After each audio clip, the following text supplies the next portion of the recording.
توی کشکل شیرازی با جومه زرد ای خوشحال و کوری چی انار هرد دختر یچه تا دایی کجا نه؟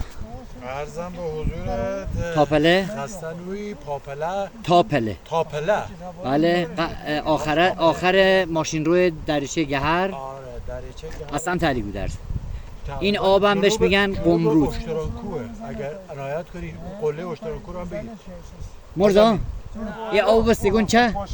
او اسمش چینه؟ ها؟ نه اسم اوش دوش کنچ او چیه؟ بستگون او چیه؟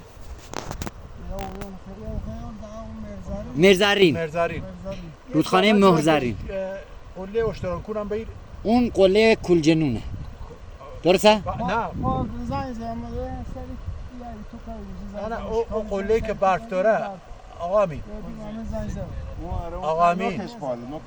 اونی که بالا اونجا که مد نظرتونه قله ما الان دیگه در واقع پشت اشتراکو هستیم جنوب سرگیجه گرست نه قربونت برم ما دقیقا جنوب اشترانکویم جنوب اشتراکو و جنوب غربی منطقه فکری و زیبای برادران بختیاری حسن‌زاده آقا مرتضی صاحبش بودیم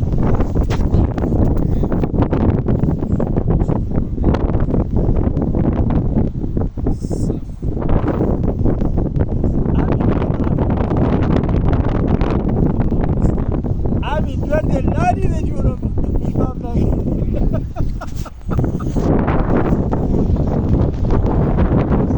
دکتر بگیر دکتر نگاه کن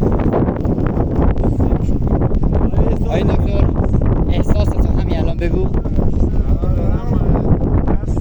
چند اسب رو نگاه میکنم دارن چرا میکنه احساستو بگو دکتر احساسم بسیار احساس سبکی عرق بخش یعنی احساس میکنم خیلی خوشبختم که اینجا رو دیدم و الان اینجا هستم توی هوا و در خدمت دیل بختیاری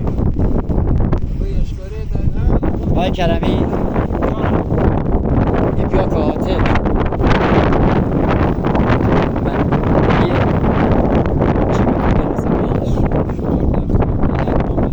دقیقا آقای کرمی احساستو بگو الان چه حسی داری خوشش الان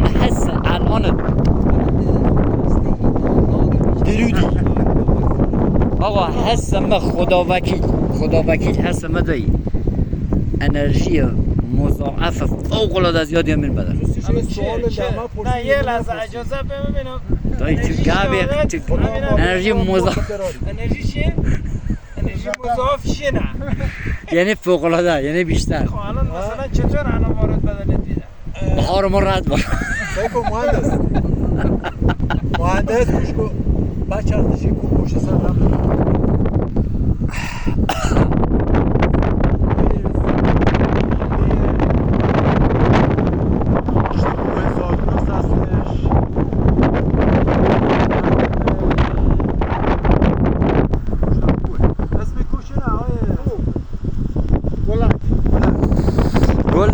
گل دهی